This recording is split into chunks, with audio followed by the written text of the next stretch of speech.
ওই ছোট দুইটা বাচ্চা যখন এই কথা বলছে, মুসলিম বিন আকিল তাদেরকে নিয়ে রওনা করলেন কুফা নগরীর দিকে। যাইতে যাইতে মুসলিম বিন আকিল কুফা নগরীর দিকে রওনা কইরা কুফা নগরীতে যখন প্রবেশ করলেন, কুফা নগরীর 30,000 সৈন্য মুসলিম বিন আকিলকে ফুলের মালা দিয়া বরণ করে। মুসলিম বিন আকিলকে ওই জায়গার মধ্যে খেজুরের সুন্দর সুন্দর সুবাসন দিতেছে, খেজুর গাছের সুন্দর সুন্দর ফুল দিয়া সুবাসন জানাইতেছে। মুসলিম বিন আকিলকে ইবনে জিয়াদ নামক লোকটা তার কুফানগরীর রাজপ্রাসাদের সামনে নিয়া বলতেছে, মুসলিম বিন আকিল আপনার কাছে কেমন লাগে? উনি কয় বড় ভালো লাগে। একসাথে 3000 লোক আইসা মুসলিম বিন আকিলের কাছে বায়াত গ্রহণ করছে। মুসলিম বিন আকিল তো কয় কুফানগরীর অবস্থা বড় ভালো দেখা যায়। ওনাকে আবার ইবনে জিয়াদ বলতেছে, আপনি ইমাম হুসাইনের কাছে একটা চিঠি লেখা দেন। ইমাম হুসাইন কুফানগরীর অবস্থা বড় ভালো, দেখেন মুনাফিকিটা কেমনে করতাছে ইয়াজিদের দলেরা। এ মুসলিম বিন আকিল আপনি চিঠিটা লেখা দেন। বলে কুফানগরীর অবস্থা বড় ভালো, হুসাইন যেন কারবালার কুফানগরীতে আগমন করে। ইমাম হুসাইনকে চিঠিটা দেওয়ার পরে মুসলিম বিন আকিল যখন দূতের কাছে চিঠিটা পাঠাইয়া দিছে, পিয়নের কাছে চিঠিটা দিয়া দিছেন, মুসলিম বিন আকিল রে ওই ইবনে জিয়াদ নামক লোকটা তার কারাগারের মধ্যে বন্দি করছে। ডাক দিয়া কয়ে, মুসলিম বিন আকিল না রে না, হুসাইনের সাথে আমরা সন্ধি করার চেষ্টা করেছি। আমি চাইছি ইবনে জিয়াদ এই ক্ষমতাটা লালন পালন কইরা আমি এলাকার মধ্যে আমার নিজের ক্ষমতা বিস্তার করব, কিন্তু নবীর নাতির কারণে আমি আমার ক্ষমতা বিস্তার করতে পারি নাই। তুমি চিঠি দিছ হুসাইনও কুফানগরীতে আসবে, আমরা হুসাইনকে কতল করব। হাইরে বাবা, এ বাসকালী জালিয়া গাটার বাবারা নবীর বংশরে কতল কইরা কেমন ক্ষমতা প্রচার করব, কেমন ক্ষমতা প্রচার করব? না না না, কখনোই তো সম্ভব না। এবার মুসলিম বিন আকিল যখন ওই জায়গার মধ্যে আবদ্ধমান, মুসলিম বিন আকিল রে ওই কারাগারের মধ্যে ঢুকায়া পিঠের মধ্যে এমনভাবে আঘাত করছে, মুসলিম বিন আকিলের কদমের মধ্যে আঘাত করছে। মুসলিম বিন আকিল রে ওই ইবনে জিয়াদ নামক লোকটা 3টা চাবুক একসাথে কইরা পিঠের মধ্যে পায়ের মধ্যে আঘাত করেছে। ওই কুফানগরীর মানুষ কেমনে তোমরা নবী পরিবারে আঘাত করলা রে? নবীর কারণে দুনিয়া পাইলা, নবীর কারণে মানুষ হইয়া দুনিয়াতে আসতে পারলা, নবীর কারণে দুনিয়ার এত নিয়ামত পাইলা। ওই নবীর নাতিরে কষ্ট দিয়া ক্ষমতার জন্য তোমরা দুনিয়া হারাইলা, আখিরাত তো হারাইলা। মুসলিম বিন আকিল যখন ইবনে জিয়াদের কারাগারের মধ্যে বন্দী, ইবনে জিয়াদের কারাগারের যেই পাহারাদার ছিল, ওই পাহারাদার আবার ছিল আহলে বায়াতের প্রেমিক। মুসলিম বিন আকিল সহ ছোট 2টা বাচ্চারা তারা দিছে সাইরা দিয়া বলতেছে, মুসলিম বিন আকিল আপনি সুন্দর করে একটা চিঠি লেখা তাড়াতাড়ি আপনি ইমাম হুসাইনে পাকের কাছে পাঠাইয়া দেন, উনি যেন কুফানগরীতে না আসে। কুফানগরীতে যদি আসে গো, ওনার ইবনে জিয়াদ সিমর সহ সবগুলা লোক তারা আঘাত করবে। নবী পরিবারের আঘাত আমি সহ্য করতে পারবো না, কারণ আমার অন্তরের মধ্যে নবী বংশের ভালোবাসা আছে। এ পর্দার অন্তরালের মা, তোমরা মারা যাওয়ার পরে যে মা ফাতেমার সাথে জান্নাতে যাইবা, ওই ইমামে আলী মাকাম মা ফাতেমার সন্তান, হযরত ইমাম হুসাইন ওই মা ফাতেমার সন্তান, ওই মুসলিম বিন আকিল মা ফাতেমার স্বামী হযরত আলী রাদিয়াল্লাহু তাআলা আনহুর আওলাদ, ওই ছোট 2টা বাচ্চা আলী রাদিয়াল্লাহু তাআলা আনহুর আওলাদ, এরাও কিন্তু আহলে বায়াত নবী পরিবারের অংশ। হাইরে হে নবীর উম্মতের দল। এবার মুসলিম বিন আকিল চিঠিটা দেওয়ার পরে মুসলিম বিন আকিল ওই কারাগার থেকে বাইর হইয়া কারবা কুফানগরীর মধ্যে ঘোরাফেরা করতেছে। কেউ মুসলিম বিন আকিলরে থাকার জন্য কোনো জায়গা দেয় না। এই দিক দিয়া খবর হয়ে গেছে মুসলিম বিন আকিল তার কারাগার থেকে বের হয়ে গেছে। মুসলিম বিন আকিল রে কুফানগরীর কোনো মানুষ জায়গা দিবা না, যদি জায়গা দাও তারে আমি ইবনে জিয়াদ আমার রাজপ্রাসাদের সামনে আইনা ফাঁসি দিয়া দিব।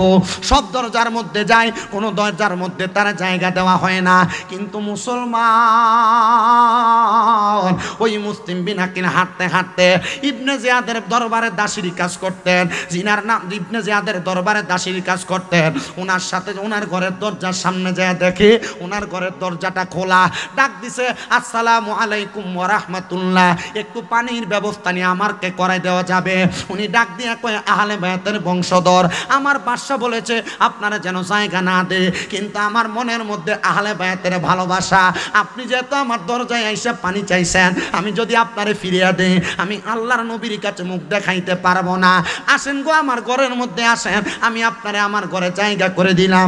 যখন জায়গা করে দিয়া পানি পান করে দুইটা বাচ্চা নিয়া ওই দাসীর ঘরের মধ্যে সুন্দর করে লালন পালন, সুন্দর করে ইসলামের প্রচার করবে, আহলে বায়াতের প্রচার প্রসার করবে। পুরা এলাকার মানুষ গোপনে গোপনে খবর পায়া মুসলিম বিন আকিলের কাছে আইসা বায়াত গ্রহণ করে। কিন্তু নারে মুসলমান, ও নবীর উম্মতের দলেরা, ও নবীর আশেকের দলেরা, এই দাওয়াতটা বেশি দিন পর্যন্ত দিতে পারে নাই। ইবনে জিয়াদ কয়, মুসলিম বিন আকিল এখনো পর্যন্ত কুফা নগরী ত্যাগ করে নাই। আমার মনে হয় কুফা নগরীর কোনো ঘরের মধ্যে অবস্থান করতেছে। এই দিক দিয়া ওই ইবনে জিয়াদের ঘরের মধ্যে যেই লোকটা কাজ করতো, মহিলাটা, সেও তার বাড়ির মধ্যে কোনো কাজে যায় না। এবার খবর হয়ে গেছে, গোপনে গোপনে মুসলিম বিন আকিল ওই মহিলার ঘরে ইসলামের দাওয়াত দেয়, আহলে বায়াতের দাওয়াত দেয়, বায়াতের রাসূল গ্রহণ করায়। জোরে জোরে কন্যা আল্লাহু আকবার। আমার আল্লাহ তাআলা বলেছেন, নিশ্চয়ই যারা আমার নবীজির আহলে বায়াত, আমার নবীজির বংশধর, আমি আল্লাহ তাআলা এদের থেকে সকল প্রকার পাঙ্কুলতা, অপবিত্রতা দূর করে আমি আল্লাহ তাদেরকে পবিত্র বানাইলাম। মানে যারা নবীর বংশধর, আমার আল্লাহ তাদের থেকে সকল প্রকার অপবিত্রতা দূর করে তাদেরকে আমার আল্লাহ তাআলা পবিত্র বানাইছে। এ মুসলমান, এ নবীর উম্মতের দল, এই আয়াতে কারিমার মধ্যে আহলে বায়াত বলতে আমার আল্লাহ তাআলা কাদের উদ্দেশ্য করেছেন? হাদিস শরীফ তিরমিজি শরীফের মধ্যে আমার রাসূল পাক সাল্লাল্লাহু আলাইহি ওয়াসাল্লামের ঘোষণা, আমি দয়াল নবী ফজরের নামাজ আদায় করে ফজরের নামাজের পরবর্তী সূর্য ওঠার আগ পর্যন্ত আমি নবী নামাজের মুসল্লা ত্যাগ করতাম না, যতক্ষণ পর্যন্ত আমি এশাকের নামাজ আদায় না করতাম। কিন্তু একদিন শীতের সকালবেলা আমার নবীজি সোমবার দিনে সকালবেলা মসজিদের কোবার উদ্দেশ্যে যাইতেন। যেই জায়গাটা হইল মসজিদের নববী থেকে ডান কর্নারে 310 নম্বর গেট বরাবর, একবার অল্প কিছুক্ষণ হাইটা গেলেও যাওয়া যায়। আবার মসজিদের নববী থেকে মাত্র 10 রিয়াল দিলে সেখানে নিয়ে যায়। ওই কুবা মসজিদে যাওয়ার পথে আমার নবীজি খাতুনে জান্নাত ফাতেমাতুজ জাহরা রাদিয়াল্লাহু তাআলা আনহার ঘর মুবারকের, হে আমার মুসলমান ইমানদারের দল, এ নবীর উম্মতের দল, আমার নবী বলেন, খাতুনে জান্নাত ফাতেমার হুজরার সামনে যাইয়া আমি নবী সালাম প্রদান করলাম। সালাম প্রদান করার সাথে সাথে হযরতে খাতুনে জান্নাত আমার জন্য দরজাটা খুলে দিলেন। দরজাটা খোলার পরে আমি নবীজির শরীর মুবারকের উপরে আমার একটা কালো রঙের পশমি চাদর ছিল, ওই চাদরটাকে আমি নবীজির গা মুবারকের মধ্যে লাগায়া আমি নবী ডাক দিয়া বললাম, ও খাতুনে জান্নাত ফাতেমা, তুমি আমার চাদরের নিচে প্রবেশ করো। আমার নবীজি খাতুনে জান্নাত ফাতেমারে নবীর চাদরের নিচে প্রবেশ করাইলেন। নবী ডাক দিয়ে বললেন, হে বেলায়েতের বাদশা, ইসলামের চতুর্থ খলিফা হযরতে আলী ইবনে আবি তালিব, আপনি আমার চাদরের নিচে প্রবেশ করেন। প্রবেশ করলেন। নবী ডাক দিলেন, ও হযরত ইমামে আলী মাকাম ইমাম হুসাইন রাদিয়াল্লাহু তাআলা আনহু, আপনি চাদরের নিচে প্রবেশ করেন। প্রবেশ করলেন। নবী ডাক দিলেন, ও ইমামে আলী মাকাম ইমাম হাসান রাদিয়াল্লাহু তাআলা আনহু, আপনি এই চাদরের নিচে প্রবেশ করেন। হযরতে ইমাম হাসানও প্রবেশ করলেন।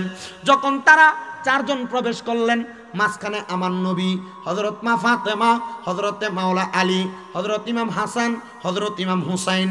কয়জন? এই পাঁচজনকে আহলে বায়াতের মুহাব্বতে অনেক আশিকে রাসূলরা পাক পাঞ্জাতন বলেছেন। পাক শব্দের অর্থ পবিত্র, পাঞ্জা শব্দের অর্থ হলো পাঁচ, তন শব্দের অর্থ হলো দেহ। পাক পাঞ্জাতন মানে হলো পবিত্র পাঁচটা দেহ। এ মুসলমান, এ নবীর উম্মতের দল, আমার নবীজি এদেরকে চাদরের নিচে প্রবেশ করায়া আল্লাহর দরবারে দোয়া করলেন, আল্লাহুম্মা হাউলাই আহলু বাইতি, আল্লাহ আপনি এদেরকে কবুল করেন, এরা হলো আমার আহলে বায়াত। আমার আল্লাহ তাআলা সাথে সাথে ইন্নামা ইউরিদুল্লাহু লিইউযহিবা আনকুমুর রিজসা আহলাল বাইতি ওয়া ইউতাহহিরাকুম তাতহীরা আয়াত নাযিল করে দিয়েছেন। আল্লাহ বলে, বন্ধু নবী, যারা আপনার আহলে বায়াত, আমি আল্লাহ তাদেরকে পবিত্র বানাইছি। এবার আমার আল্লাহ তাআলার পেয়ারা হাবিব বলে, আমি নবীজির স্ত্রী, নবীজির ওই ফাতেমার ঘরের মধ্যে অবস্থান করতেছিলেন। আমার চাদরটারে আলগি দিয়া আমার স্ত্রী চাদরের নিচে প্রবেশ করতে চাইলেন। আমি বললাম, স্ত্রী, তুমি তোমার জায়গায় সম্মানিত, তারা তাদের জায়গায় সম্মানিত, তুমি তোমার জায়গায় মর্যাদাবান। হাসান হুসাইন ফাতেমা আলী তাদের জায়গায় মর্যাদাবান। এ মুসলমান, এই দোয়াটা কইরা আমার নবীজি হযরত ইমাম হাসান ইমাম হুসাইনকে আমার নবীর দুই কাঁধ মুবারকে নিয়েছেন। হযরত ইমাম হুসাইনকে আমার নবীজি ডান কাঁধ মুবারকের মধ্যে নিলেন, ইমাম হাসান রাদিয়াল্লাহু তাআলা আনহুকে আমার নবীজির বাম কাঁধ মুবারকের মধ্যে নিলেন। দুইজনকে নিয়ে আমার নবী সামনের দিকে হাঁটতেছে। একটা লোক দেখে আমার নবীজির দিকে ইঙ্গিত করে বলে, হাসান হুসাইন, তোমরা যে সাওয়ারের উপরে উঠেছ এই সাওয়ারটা বড় দামি। আমার নবী এভাবে ঘাটটা ঘুরে বলছে, এ সাহাবী, শুধু সাওয়ার দামি না, সাওয়ারের উপরে যেই দুইজন সাওয়ারি আছে তারাও দামি। মারহাবা পড়বেন না জোরে? নবীজি ইমাম হাসান আর হুসাইন রাদিয়াল্লাহু তাআলা আনহুমাকে দুই কাঁধে নিছেন। একজন শুধু পেছন থেকে বলছে, হাসান আর হুসাইন, তোমরা যে সাওয়ারের উপরে উঠেছো সাওয়ার বড় দামি। নবীজির ঘাড় মোবারক ফিরিয়ে বলছেন, শুধু সাওয়ার দামি না, সাওয়ারের উপরে যে দুইজন সাওয়ারি তারাও দামি। আর মোহাব্বতে বলেন না সুবহানাল্লাহ। এ মুসলমান ইমানদারের দল, এ নবীর উম্মতের দল, আমার নবীজি এদেরকে নিয়ে হাঁটতে হাঁটতে নবী চলে গেলেন নবীজির রওজা মুবারক। বর্তমান যে জায়গায় নবীজি, ওই রওজা মুবারকের পাশে রিয়াজুল জান্নাত, জান্নাতের একটা অংশ আছে। এই জায়গার মধ্যে বরকতওয়ালা 3টা গাছ আছে। একটা গাছের নাম হলো উস্তুনে হান্নানা, একটা গাছের নাম হলো উস্তুনে আহাদা, একটা গাছের নাম হলো উস্তুনে আয়েশা। এখন এগুলা গাছ নাই, এগুলাকে গাছের বদলে চারদিক দিয়ে পিলারের মতো কইরা মোটা মোটা 3টা পিলার বানায় রাখছে। আশেকে রাসূলরা হজ করতে যায়, যখন মদিনা জিয়ারত করতে যায়, তখন তারা ওই জায়গার মধ্যে চুম্বন করে, গাছগুলার মধ্যে, পিলারগুলার মধ্যে চুম্বন করে। হায়রে মুসলমান, আমার নবীজি হযরত আম্মা জান আয়েশা সিদ্দিকার নামের যে গাছটা, উস্তুনে আয়েশার সামনে যাইয়া হাসান হুসাইন রাদিয়াল্লাহু তাআলা আনহুমাকে নিয়ে বসলেন। এদেরকে নিয়ে বইসা আমার দয়াল নবী রাহমাতুল লিল আলামিন নবীজি যখন বসে রইলেন, এমন টাইমে আমার দয়াল নবীর কাছে হযরত আজরাইল আলাইহিস সালাতু ওয়াস সালাম জিবরাইল আলাইহিস সালাতু ওয়াস সালাম আগমন করলেন। আগমন কইরা আমার নবীজির কান মুবারকে কি যেন বললেন।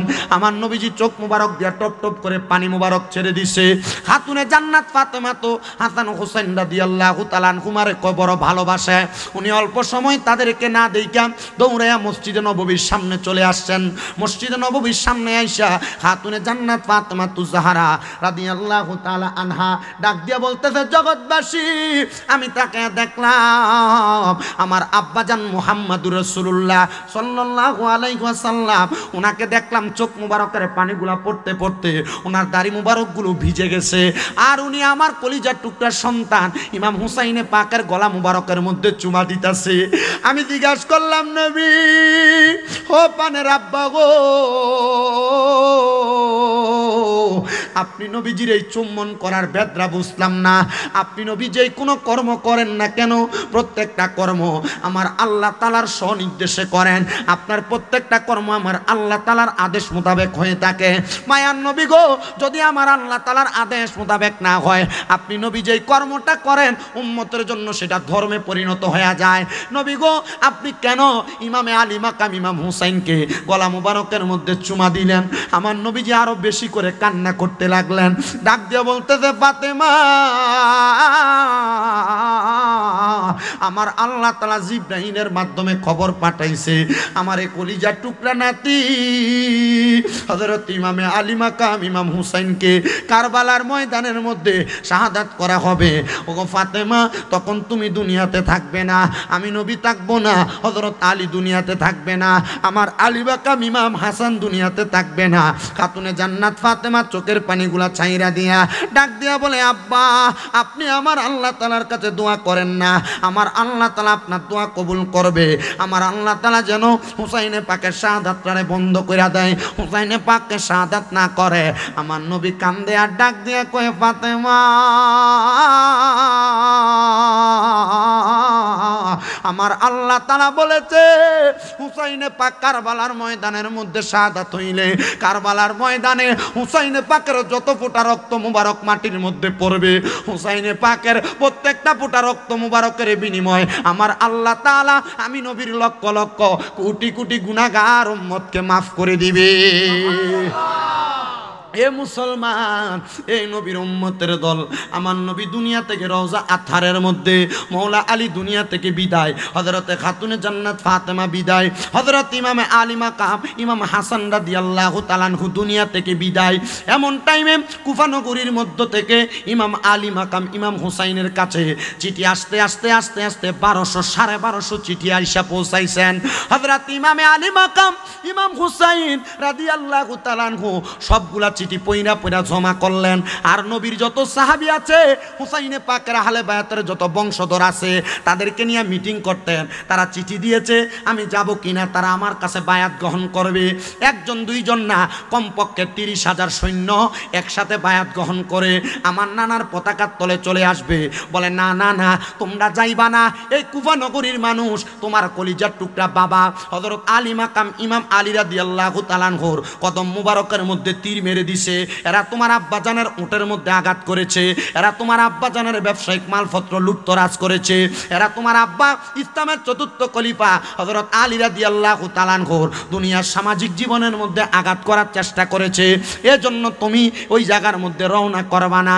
কিন্তু 1250 চিঠির সর্বশেষ যেই চিঠিটা আস-সাওয়ারিকুল মুহরিকা কিতাবের মধ্যে লিখতেছে, ইমাম হুসাইন রাদিয়াল্লাহু তাআলা আনহুর শেষ সময় চিঠি লিখেছে।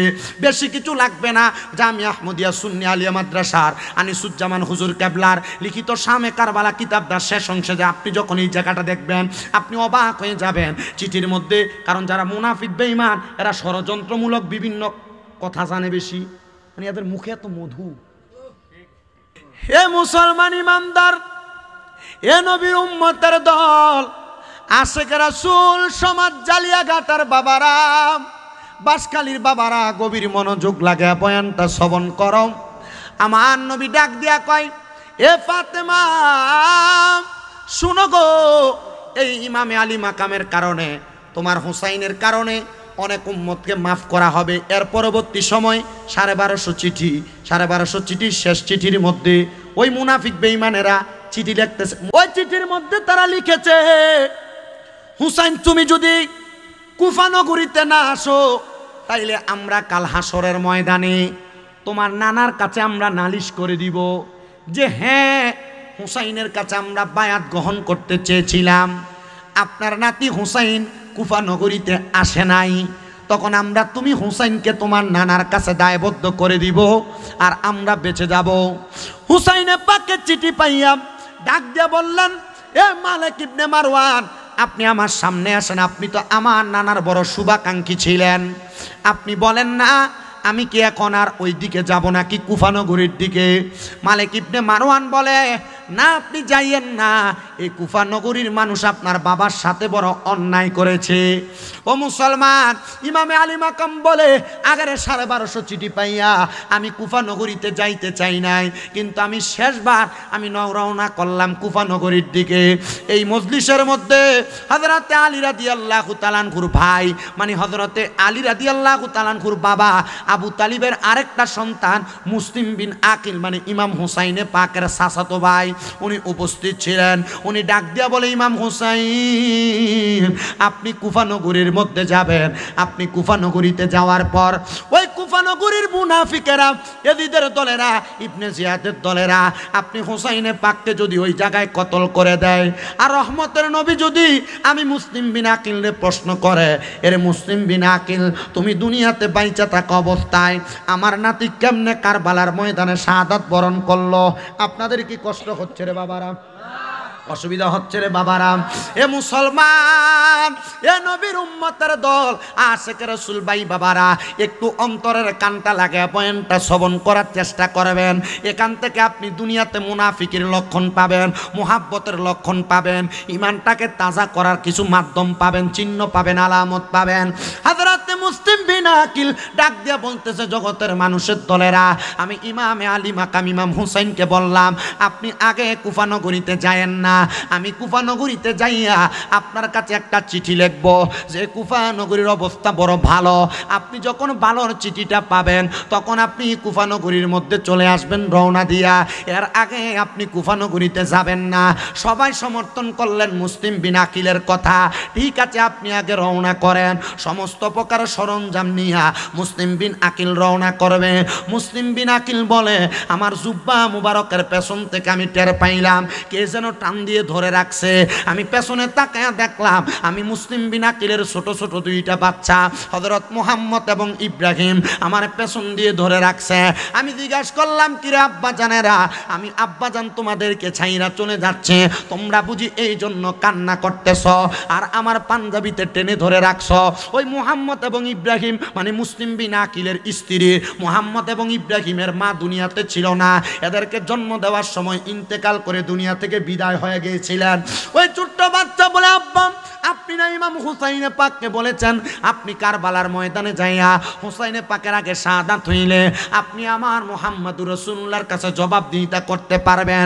ও আব্বা, আপনি যদি কারবালা কুফা নগরীতে যাইয়া শহীদ হইয়া যান আর হুসাইনে পাক যদি এর পরে যায়, যদি উনিও শহীদ হইয়া যায়, আমরা দুই বাইরে যদি মুহাম্মদুর রাসূলুল্লাহ প্রশ্ন করে গো, আমরা কেমনে জবাব দিব? আমরা জবাব দিতে পারবো না। আপনার সঙ্গে যুদ্ধের সেনাপতি বানাইয়া আমরা ছোট ছোট দুইটা ভাইকে নিয়ে যান। জোরে জোরে বলেন সুবহানাল্লাহ। মুহাব্বত এমন একটা জিনিস রে বাবা, ভালোবাসা এমন একটা জিনিস, ওই ভালোবাসা যদি অন্তরে থাকে, আহলে বায়াতের ভালোবাসা যাদের অন্তরে থাকবে, আমার নবীজি বইলা দিছে আহলে বায়াত হইল নূহ নবীর কিস্তির মতো, নৌকার মতো।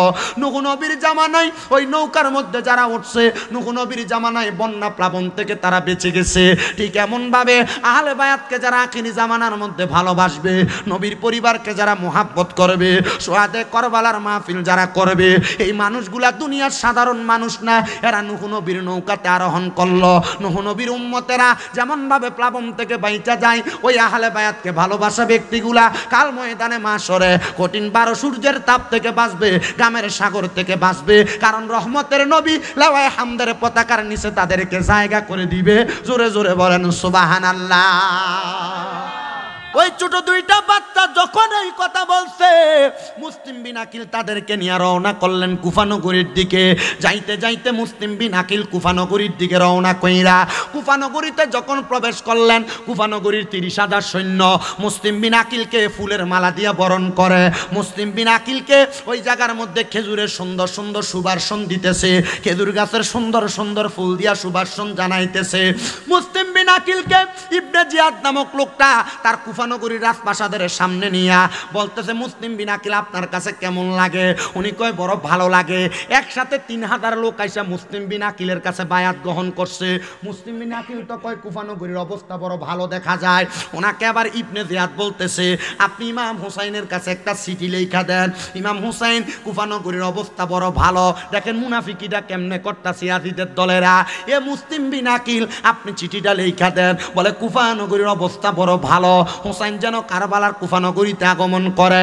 ইমাম হুসাইনকে চিঠিটা দেওয়ার পরে মুসলিম বিন আকিল যখন দূতের কাছে চিঠিটা পাঠাইয়া দিছে, পিয়নের কাছে চিঠিটা দিয়া দিছেন, মুসলিম বিন আকিল রে ওই ইবনে জিয়াদ নামক লোকটা তার কারাগারের মধ্যে বন্দি করছে। ডাক দিয়া কয়ে, মুসলিম বিন আকিল না রে না, হুসাইনের সাথে আমরা সন্ধি করার চেষ্টা করেছি। আমি চাইছি ইবনে জিয়াদ এই ক্ষমতাটা লালন পালন কইরা আমি এলাকার মধ্যে আমার নিজের ক্ষমতা বিস্তার করব, কিন্তু নবীর নাতির কারণে আমি আমার ক্ষমতা বিস্তার করতে পারি নাই। তুমি চিঠি দিছ হুসাইনও কুফা নগরীতে আসবে, আমরা হুসাইনকে কতল করব। হাইরে বাবা, এ বাসকালী জালিয়া গাটার বাবারা, নবীর বংশরে কতল কইরা কেমন ক্ষমতা প্রচার করব, কেমন ক্ষমতা প্রচার করব? না না না, কখনোই তো সম্ভব না। এবার মুসলিম বিন আকিল যখন ওই জায়গার মধ্যে আবদ্ধমান, মুসলিম বিন আকিল রে ওই কারাগারের মধ্যে ঢুকায়া পিঠের মধ্যে এমন ভাবে আঘাত করছে, মুসলিম বিন আকিলের কদমের মধ্যে আঘাত করছে। মুসলিম বিন আকিল রে ওই ইবনে জিয়াদ নামক লোকটা 3টা চাবুক একসাথে কইরা পিঠের মধ্যে পায়ের মধ্যে আঘাত করেছে। ওই কুফা নগরীর মানুষ, কেমনে তোমরা নবী পরিবার রে আঘাত করলা রে? নবীর কারণে দুনিয়া পাইলা, নবীর কারণে মানুষ হইয়া দুনিয়াতে আসতে পারলা, নবীর কারণে দুনিয়ার এত নিয়ামত পাইলা। ওই নবীর নাতিরে কষ্ট দিয়া ক্ষমতার জন্য তোমরা দুনিয়া হারাইলা, আখিরাত তো হারাইলা। মুসলিম বিন আকিল যখন ইবনে জিয়াদের কারাগারের মধ্যে বন্দী, ইবনে জিয়াদের কারাগারের যেই পাহারাদার ছিল, ওই পাহারাদার আবার ছিল আহলে বায়াতের প্রেমিক। মুসলিম বিন আকিল সহ ছোট দুইটা বাচ্চারা তারা দিছে সাইরা দিয়া বলতেছে, মুসলিম বিন আকিল আপনি সুন্দর করে একটা চিঠি লেখা তাড়াতাড়ি আপনি ইমাম হুসাইনে পাকের কাছে পাঠাইয়া দেন, উনি যেন কুফানগরীতে না আসে। কুফানগরীতে যদি আসে গো, ওনার ইবনে জিয়াদ সহ সিমর সহ সবগুলা লোক তারা আঘাত করবে। নবী পরিবারের আঘাত আমি সহ্য করতে পারবো না, কারণ আমার অন্তরের মধ্যে নবী বংশের ভালোবাসা আছে। এ পর্দার অন্তরালের মা, তোমরা মারা যাওয়ার পরে যে মা ফাতেমার সাথে জান্নাতে যাইবা, ওই ইমামে আলী মাকাম মা ফাতেমার সন্তান, হযরত ইমাম হুসাইন ওই মা ফাতেমার সন্তান, ওই মুসলিম বিন আকিল মা ফাতেমার স্বামী হযরত আলী রাদিয়াল্লাহু তাআলা আনহুর আওলাদ, ওই ছোট দুইটা বাচ্চা আলী রাদিয়াল্লাহু তাআলা আনহুর আওলাদ, এরাও কিন্তু আহলে বায়াত নবী পরিবারের অংশ। হাইরে হে নবীর উম্মতের দল, এবার মুসলিম বিন আকিল চিঠিটা দেওয়ার পরে মুসলিম বিন আকিল ওই কারাগার থেকে বাইর হইয়া কারবা কুফানগরীর মধ্যে ঘোরাফেরা করতেছে। কেউ মুসলিম বিন আকিলরে থাকার জন্য কোনো জায়গা দেয় না। এই দিক দিয়া খবর হয়ে গেছে মুসলিম বিন আকিল তার কারাগার থেকে বের হয়ে গেছে। মুসলিম বিন আকিল রে কুফানগরীর কোনো মানুষ জায়গা দিবা না, যদি জায়গা দাও তারে আমি ইবনে জিয়াদ আমার রাজপ্রাসাদের সামনে আইনা ফাঁসি দিয়া দিব। সব দরজার মধ্যে যায়, কোনো দরজার মধ্যে তারা জায়গা দেওয়া হয় না। কিন্তু মুসলমান ওই মুসলিম বিন আকিল হাঁটতে হাঁটতে ইবনে জিয়াদের দরবারে দাসীর কাজ করতেন, জিনার নাম ইবনে জিয়াদের দরবারে দাসীর কাজ করতেন। ওনার সাথে ওনার ঘরের দরজার সামনে যায়, দেখে ওনার ঘরের দরজাটা খোলা। ডাক দিছে, আসসালামু আলাইকুম ওয়া রাহমাতুল্লাহ, একটু পানির ব্যবস্থা নিয়ে আমারকে করাই দেওয়া যাবে? উনি ডাক দিয়ে কয়, আহলে বায়াতের বংশধর, আমার বাদশা বলেছে আপনারা যেন জায়গা না দে, কিন্তু আমার মনের মধ্যে আহলে বায়াতের ভালোবাসা। আপনি যেহেতু আমার দরজায় আইসা পানি চাইছেন, আমি যদি আপনারে ফিরিয়ে দেই আমি আল্লাহর নবীর কাছে মুখ দেখাইতে পারবো না। আসেন গো আমার ঘরের মধ্যে আসেন, আমি আপনারে আমার ঘরে জায়গা করে দিলাম। যখন জায়গা করে দিয়া পানি পান করে দুইটা বাচ্চা নিয়া ওই দাসীর ঘরের মধ্যে সুন্দর করে লালন পালন সুন্দর করে ইসলামের প্রচার করবে, আহলে বায়াতের প্রচার প্রসার করবে। পুরা এলাকার মানুষ গোপনে গোপনে খবর পায়া মুসলিম বিন আকিলের কাছে আইসা বায়াত গ্রহণ করে। কিন্তু নারে মুসলমান, ও নবীর উম্মতের দলেরা, ও নবীর আশেকের দলেরা, এই দাওয়াতটা বেশি দিন পর্যন্ত দিতে পারে নাই। ইবনে জিয়াদ কয়, মুসলিম বিন আকিল এখনো পর্যন্ত কুফানগরী ত্যাগ করে নাই। আমার মনে হয় কুফানগরীর কোনো ঘরের মধ্যে অবস্থান করতেছে। এই দিক দিয়া ওই ইবনে জিয়াদের ঘরের মধ্যে যেই লোকটা কাজ করত, মহিলাটা, সেও তার বাড়ির মধ্যে কোনো কাজে যায় না। এবার খবর হয়ে গেছে, গোপনে গোপনে মুসলিম বিন আকিল ওই মহিলার ঘরে ইসলামের দাওয়াত দেয়, আহলে বায়াতের দাওয়াত দেয়, বায়াতের রাসূল গ্রহণ করায়। জোরে জোরে কন্যা আল্লাহু আকবার। হায়রে মুসলমান, এ বাসকালী জালিয়া ঘাটার বাবারা, এ নবীর উম্মতের দলেরা, যখন দাওয়াত দেওয়ার খবর পাইছে রে, এবার একটা গুপ্তচর পাঠাইছে ইবনে জিয়াদ, সুন্দর পাঞ্জাবি লাগায়া, পাগড়ি লাগায়া, শরীরের মধ্যে আবা লাগায়া, হাতের মধ্যে লাঠি নিয়া, হাতের মধ্যে একটা 300 দিরহামের একটা পুটলি নিয়া হাঁটতেছে আর বলতেছে, তোমরা জানো নি কুফানগরীতে নাকি নবীর পরিবার, নবীর বংশ আহলে বায়াতের সদস্য একজন আসছে, আমি আসছি ওনার জন্য কিছু হাদিয়া নিয়া। কিন্তু ইবনে জিয়াদ নাকি তার সাথে বেঈমানি করেছে। আমি কুফাতে আসছি ওনার কাছে বায়াত নেওয়ার জন্য। মসজিদের মধ্যে প্রবেশ কইরা ওই ব্যক্তিটা আল্লাহর জিকির করে। সব মানুষ বলতেছে এতদিন পর্যন্ত জিকির আজকার করে, কে গো এই ব্যক্তিটা? এবার আহলে বায়াতের আরেকজন প্রেমিক যে ওনাকে জিজ্ঞাসা করে, আপনি কি ওই ব্যক্তি যে ইমাম হযরত মুসলিম বিন আকিলের সঙ্গে দেখা করতে চান? বলে হ্যাঁ। বলে আপনি কেন আসছেন, আপনার পরিচয় আমারে বলেন। পরিচয় বলার পর মুসলিম বিন আকিলের পরিচয় নিয়া ওই গুপ্তচরের 300 দিরহাম নিয়া মুসলিম বিন আকিলকে ধরার জন্য তার ঘরে নিয়া 300 দিরহাম উপহার দিলেন। উপহার দিয়া খবরটা নিয়ে আবার বাড়ির মধ্যে যাইয়া ইবনে জিয়াদের কাছে খবর দিছে। এই ইবনে জিয়াদ তুমি তো বলেছ 100টা উটের বিনিময় আমি যদি মুসলিম বিন আকিলের খবর দিতে পারি তুমি আমাকে 100টা উট প্রদান করবা। বলে আমার কাছে খবর আছে গো। বলে খবরটা বলো। বলে আমার 100টা উটাকে দাও। 100টা উট বোঝা দেওয়ার পরে ওই ইবনে জিয়াদকে উত্তর দেয়, তোমার বাড়িতে যেই মহিলাটা কাজকর্ম করত ওই মহিলাটার বাড়ির মধ্যে যায়া খবর নিয়ে দেখো মুসলিম বিন আকিল সে জায়গার মধ্যে কাজ করতেছে। হায়রে মুসলমান, ইবনে জিয়াদ 10 জন লোক পাঠাইছেন 5টা ঘোড়ার মধ্যে চড়াইয়া, 5টা ঘোড়া নিয়া ইবনে জিয়াদ সহ তার লোকেরা যায়া ওই মহিলার ঘরে ঢুইকা ডাক দিয়া কইয়ে, মুসলিম বিন আকিল আপনি যে ইসলামের দাওয়াত দেন আপনার দাওয়াত তো আমরা পাইছি, চলেন আমরা আপনার সাথে যাই। মুসলিম বিন আকিল বুঝতে পারলেন আমার মনে হয় আর দুনিয়াতে বেশি দিন থাকা যাবে না, আমারে মনে হয় আর দুনিয়াতে বেশি দিন রাখবে না। মুসলিম বিন আকিলরে ডাক দিয়া নিয়া ঘোড়ার পিঠে উঠায়া ওনার হাত থেকে তরবারি নিয়ে গেছে, ওনার ছোট ছোট 2টা বাচ্চারে ঘোড়ার পিঠে উঠায়া মুসলিম বিন আকিলরে নিয়ে সামনের দিকে যাবে। এমন টাইমে মুসলিম বিন আকিলের শরীরের মধ্যে আঘাত করে ওই মহিলার বাড়িঘর সব আগুন দিয়া জ্বালায়া দিছেন। হযরতে মুসলিম বিন আকিলের সামনের দিকে নিতে নিতে পুরা কুফা নগরীর খবর দিয়া দিছে, এ কুফাবাসী মনে রাখবা তোমরা যারা গোপনে গোপনে নবীর পরিবারের কাছে বায়াত গ্রহণ করেছো তোমরা তাদেরকে ক্ষমতাসীন বানাইতে চাইছো। এখন থেকে তোমরা যদি কোনো ব্যক্তি এই মুসলিম বিন আকিল সহ হুসাইন কারবালার ময়দানে কুফা নগরীতে আসার পর ওনার কাছে বায়াত গ্রহণ করো, মুসলিম বিন আকিলরে যেমনভাবে মারা হইতেছে তোমাদেরকে এমনভাবে মারা হবে। মুসলিম বিন আকিলরে ওই কুফা নগরীর ইবনে জিয়াদের রাজপ্রাসাদের ছাদের উপরে উঠায়া পেছন দিক থেকে তরবারি দ্বারা গর্দানে আঘাত করে হযরতে মুসলিম বিন আকিলের গর্দান আলাদা করে ফেলেছে। বর্তমান যে কুফা নগরীর এলাকার ওই কুফা নগরীর বড় মসজিদের পশ্চিম অংশে হযরত মুসলিম বিন আকিলের মাকবারা, মুসলিম বিন আকিলের মাজারটা। হাইরে মুসলমান, এ নবীর উম্মতের দল, হে আশিক রাসূল ভাই বাবারা, মুসলিম বিন আকিলরে মারার পরে ওনার ছোট ছোট 2টা বাচ্চারে ঘরের মধ্যে নিয়ে এবার মুসলিম বিন আকিলের বাচ্চা 2টারে সুন্দর জেলখানার মধ্যে আটকায় রাখছে। এমন টাইমে ওই জেলখানার প্রহরী তো ছিলেন একজন আহলে বায়াতের পাগল। রাত্রবেলা ডাক দিয়া কয়, এরে মুসলিম বিন আকিলের ছোট 2টা সন্তান, তোমাদেরকে দেখলে বড় মায়া লাগে, রাত্র গভীর হয়ে গেছে, কোনো আলো নাই, কোনো বাতি নাই, কোনো কিছু নাই, কিন্তু তোমাদের চেহারার মধ্যে এমন একটা নুরানি পয়গাম দেখা যায়, এমন একটা নুরানি ঝলক দেখা যায়, তোমাদের চেহারার নুরানি ঝলকের কারণে আমার মনটা চায় না তোমরা এমন কারাগারের মধ্যে বন্দী থাকবা।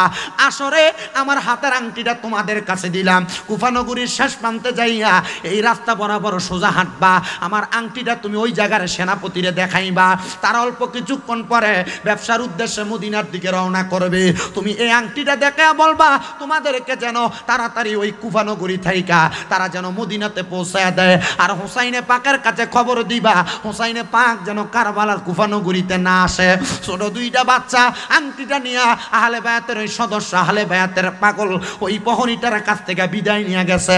বাচ্চা মানুষ বুঝে না, সামনের দিকে যাইতে যাইতে যাইতে যাইতে রাস্তাটা ঘুরান দিয়ে সামনের দিকে যখন যায়, যেদিক দিয়ে যায় মনে করেন জালিয়াঘাটার বাজারের মাঝখানে আইসা পৌঁছায়, এদিক দিয়ে গেলে জালিয়াঘাটার বাজারের মাঝখানে আইসা পৌঁছায়, সামনের দিক দিয়ে গেলে জালিয়াঘাটার মাঝখানে আইসা পৌঁছায়। ওই এ মুসলমান ইমানদার, ওই দাসী মহিলা ক্লিমা ডাক দিয়া কয়, জগতের মানুষ রে, ওই ছোট বাচ্চা 2টারে আমি দেইকা আমি নিয়ে গেলাম, আমি এদেরকে নিয়ে আমার যে মালিক ওনার কাছে বললাম, মালিক আমি তো নবীর পরিবারের মুসলিম বিন আকিলের ছোট 2টা বাচ্চা ইব্রাহিম এবং মুহাম্মদের খোঁজ পাইছি, আপনি কি তাদেরকে আপনার কাছে রাখবেন নাকি? ওই মালিক মহিলা ডাক দিয়া কয়, এ দাসী রে, আজকে 11 বছর পর্যন্ত তুমি আমার বাড়িতে দাসী বানা করো, আমার বাড়িতে কাজ করো, যাও রে যাও, নবীর পরিবার নবীর বংশের ইমাম হযরতে মুসলিম বিন আকিলের সন্তান হযরতে মুহাম্মদ এবং ইব্রাহিম এই 2 জনকে আমার কাছে আইনা দেওয়ার কারণে আজকে 12 বছর পরে তোমারে আমি দাস মুক্ত করে দিলাম। এ নবীর উম্মত, এ পর্দার অন্তরালের মা বোনেরা, এবার হযরতে মুসলিম বিন আকিলের দুইটা সন্তানকে পাইয়া ওই মহিলা সুন্দরভাবে লালন পালন কইরা গোসল করায়া ভালো খাওয়ায়া ঘরের আড়ালের মধ্যে দুইটা ঘরের মধ্যে আরেকটা ঘরের মধ্যে ঢুকায়া দরজাটা বন্ধ করে রাখছে। এটার কারণ হইল যেই মহিলা আহলে বায়াতের প্রেমিক, ওই মহিলার স্বামী ওই ব্যক্তিটা ছিল আহলে বায়াতের দুশমন, এজিদের দোসর, ইবনে জিয়াদের দোসর। দেখবেন বর্তমান জামানায় এমন অবস্থা হয়ে গেছে, বাপে সুন্নি ছিল, বাপে সুন্নি ওয়াজ মাহফিল করত, বাপে মিলাদুন নবী করত, ফুতে কয় মিলাদুন নবী বেদাত। এ মুসলমান ইমানদার, ওই মহিলার স্বামী, ওই স্বামীটা ছিল আহলে বায়াতের দুশমন। এবার মহিলা সন্তান দুইটাকে ঘরের আড়ালে নিয়ে অন্য ঘরে বসাইছেন। অন্য ঘরে বাচ্চা দুইটা ঘুমানোর পরে ওই স্বামী রাত্রবেলা বাড়িতে আইসা ডাক দিয়া বলতেছে, স্ত্রী সারাদিন বড় কষ্ট হয়েছে, আমি একটু সুন্দর করে পরিষ্কার হয়ে আসি, আপনি আমার জন্য খাবার রেডি করেন। মহিলা বলে, আমি খাবার রেডি করলাম। আমার স্বামী সুন্দর করে পরিষ্কার হয়ে খাবার খাইতে বসছেন। প্রথম লোকমাটা দিবে, এমন টাইমে গুনগুন গুনগুন কান্নার আওয়াজ শোনা যায়। স্বামী ডাক দিয়া কয়, স্ত্রী তুমি কি কান্নার আওয়াজ শোনো? স্বামী কথাটা কাটাইতেছেন, স্ত্রী না আমি তো কোনো আওয়াজ শুনি না। ডাক দিয়া বলতেছে, স্ত্রী মুসলিম বিন আকিলের দুইটা ছেলেকে যদি ইবনে জিয়াদের কাছে নিয়ে দেওয়া যায়, তাইলে মুসলিম ইবনে জিয়াদ বলেছে 100টা উট উপহার দিবে। আমার মনে হয় মুসলিম বিন আকিলের দুইটা ছেলের কান্নার আওয়াজ পুরা ঘরের চারিদিক কুইজা পালাইছেন, কোনো জায়গার মধ্যে ওনাকে দেখেন নাই।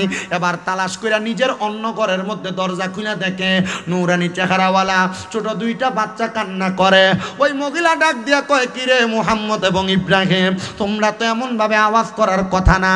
বাচ্চা দুইটা ডাক দিয়া কয়, মা আমরা যখন ঘুমাইছি আমাদের আব্বা জান আমারে ঘুম থেকে ডাকতেছে। এ সন্তান, তোমরা বুঝি তোমার আব্বাজানকে স্বপ্ন দেইকা কানতেছ?